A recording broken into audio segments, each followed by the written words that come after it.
Hey girl, hey, and welcome back to I Cuss, Do Yoga, and Love God, the sacred space where healing is holy, honesty is a habit, and self-care ain't what? Say it with me, it ain't selfish. You already know I'm your host, Minister Latreya. And today's episode, we're gonna jump right into it. First, before we jump right into it, thank you. Thank you to everyone who has reached out to me with regard to the first episode. Um, I pray that it has started healing in some of you, and I pray that it continues the healing in the rest of you. And I just appreciate the love and support. All right.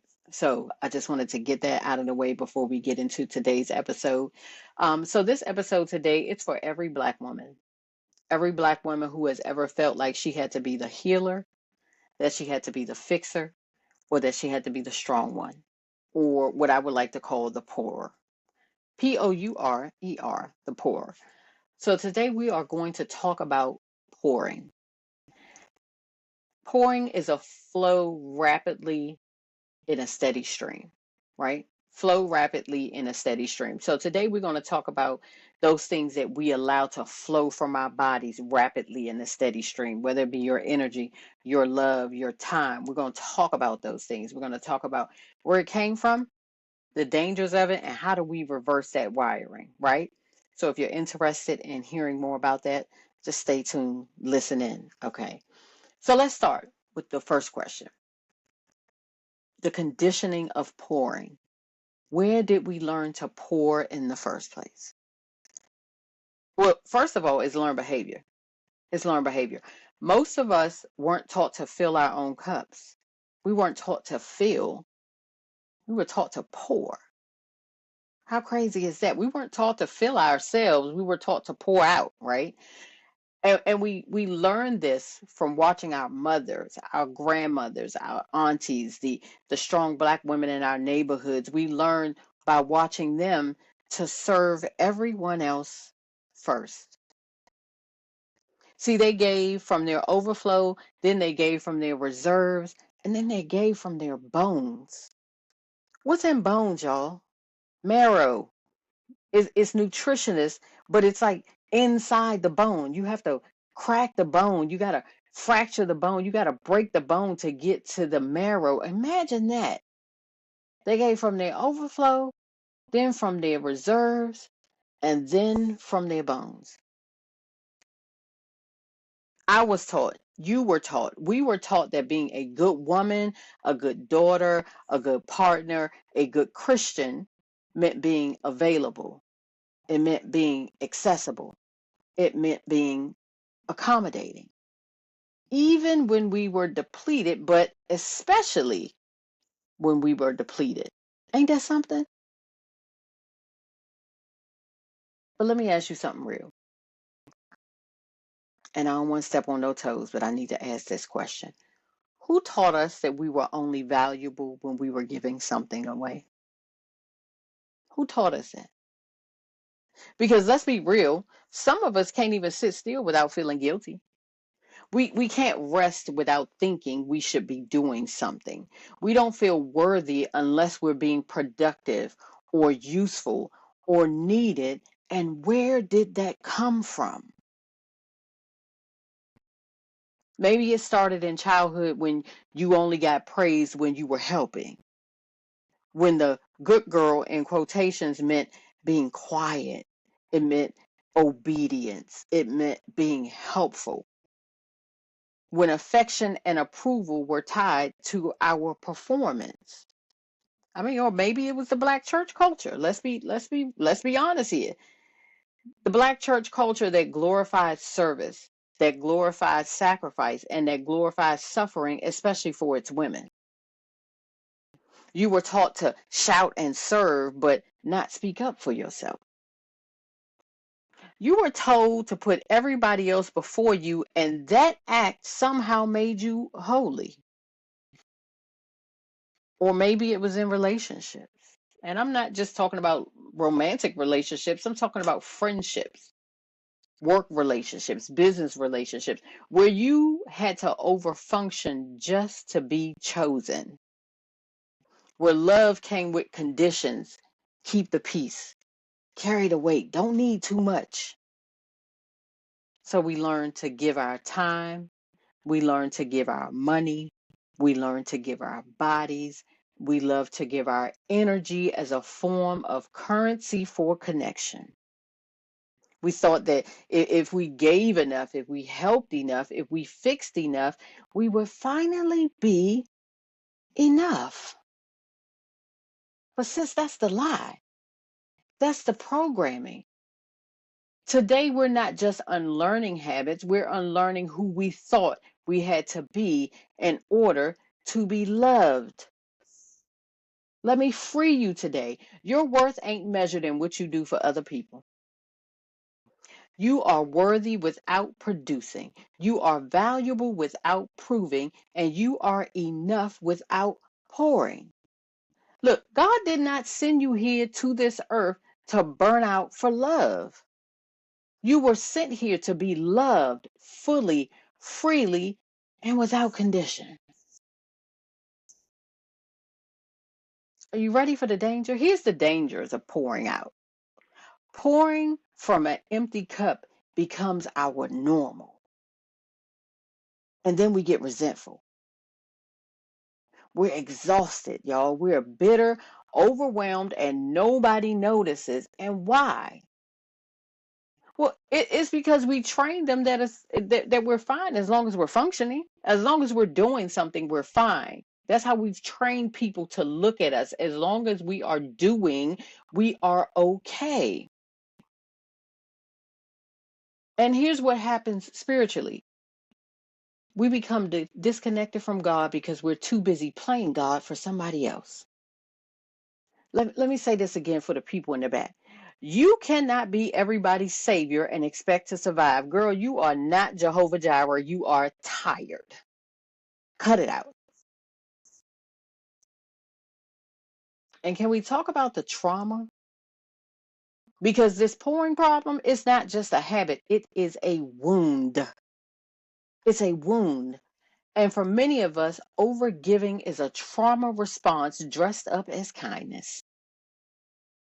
See, we learned early, maybe in childhood, maybe in that relationship, maybe in the church, that love was conditional. If you were helpful, if you were quiet, if you just didn't make any waves, then maybe, just maybe, you'd be accepted. So if you were like me, you became the good girl, the responsible one, the strong one. Can I tell you a secret? Let me tell you a secret. Come close. Strength rooted in survival ain't wholeness, it's self protection. Strength rooted in survival ain't wholeness, it's self protection. It's a trauma response. We pour because we're terrified of what happens when we stop.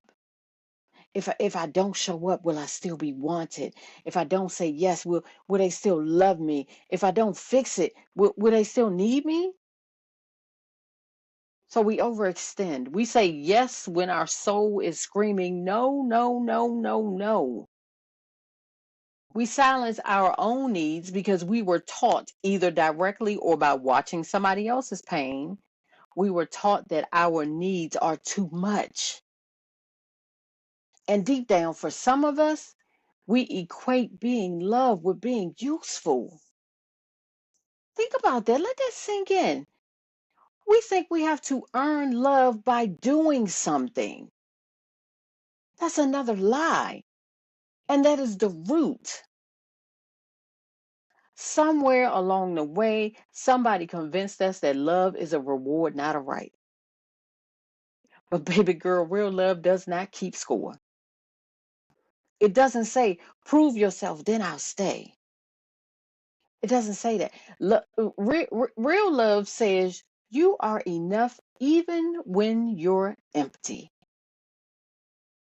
So if you've been people pleasing your way into burnout, if you've confused your worth with your work, if your identity is tangled up in being needed, I need you to hear this with your whole heart, sis. You are not what you give. You are not just what you do.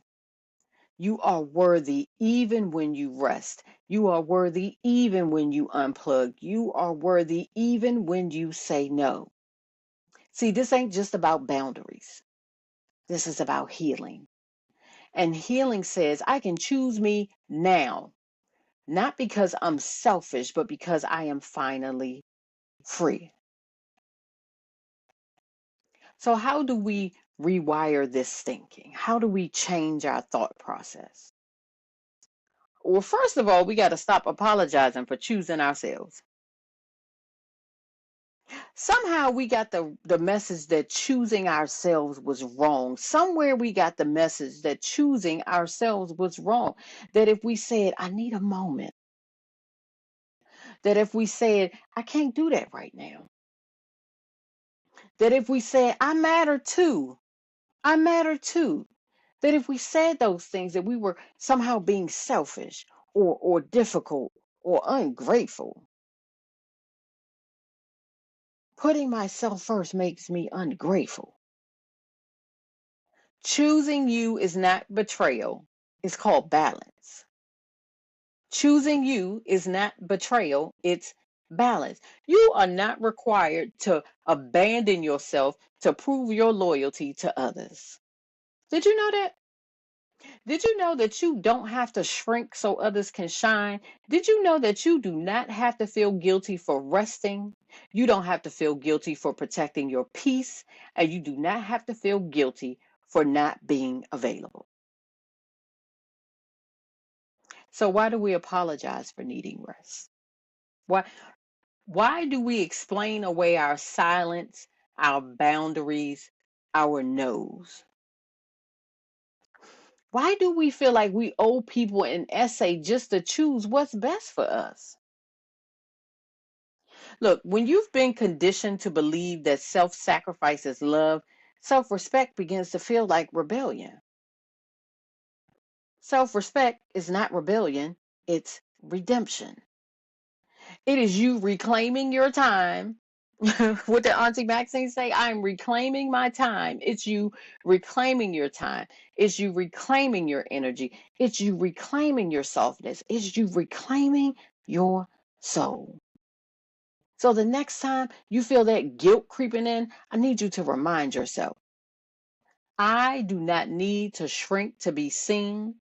I do not need to break to be believed, and I do not need to explain to be enough. Choosing yourself is not walking away from love, it's walking toward the kind of love that actually includes you in the equation. And baby girl, you are worth choosing without an apology every single time. So, the second way we rewire that thinking is we learn to say no without guilt.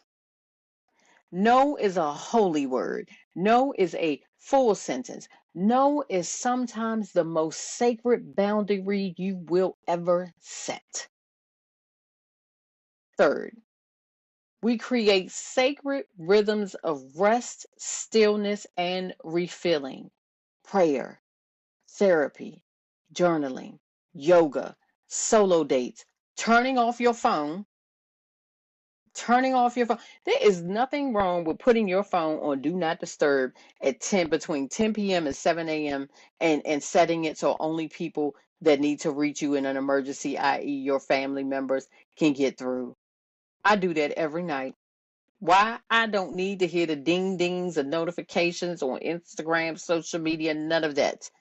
10 p.m. to 7 a.m. every day, including the weekends. Yes, my phone goes on do not disturb. And also saying, not today, and actually meaning it. Standing 10 toes down in your no. Look, whatever fills you up, do it on purpose. And do it without needing permission. So today, I want to invite you to ask yourself this question. You ready? Ask yourself, why do I pour? Why do I pour? Is it because I want to? Or is it because I don't feel like I'm enough unless I do? Then I want you to try this. I want you to wake up tomorrow morning. I want you to ask yourself, what do I need today? I want you to start with you for once. Not the kids, not the group chat, not your spouse, not the job, not the emails, but you. What do I need today? Because here's the truth, you deserve to be full. Not halfway, not halfway loved, not halfway seen, not halfway held, but full.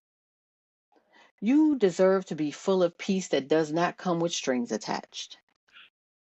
You deserve to be full of rest that doesn't come with guilt, and you deserve to be full of love that does not require you to perform, to shrink, or suffer. You deserve to be nurtured, and not just when you're sick, not just when you're breaking down, and not just when someone needs something from you. You deserve the kind of care that's proactive, not reactive. You deserve the kind of love that checks in, pours back, and actually sees you as a person and not a role. Look, you are not just a caretaker, a counselor, a covering. You are a soul. And sis, your soul needs tending too. T-O and T-O-O. You deserve to feel joy, real joy, not the borrowed kind that depends on somebody else's smile. Not the joy that only shows up when everything is going right for everybody else. I'm talking about a joy that lives in your bones. A joy that does not ask for permission to exist. A joy that says, even if nobody claps for me, I am still worth celebrating.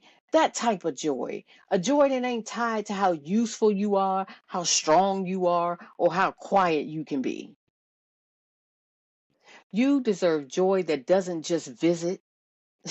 No, no, no. You deserve joy that dwells. You deserve joy that makes a home inside of you.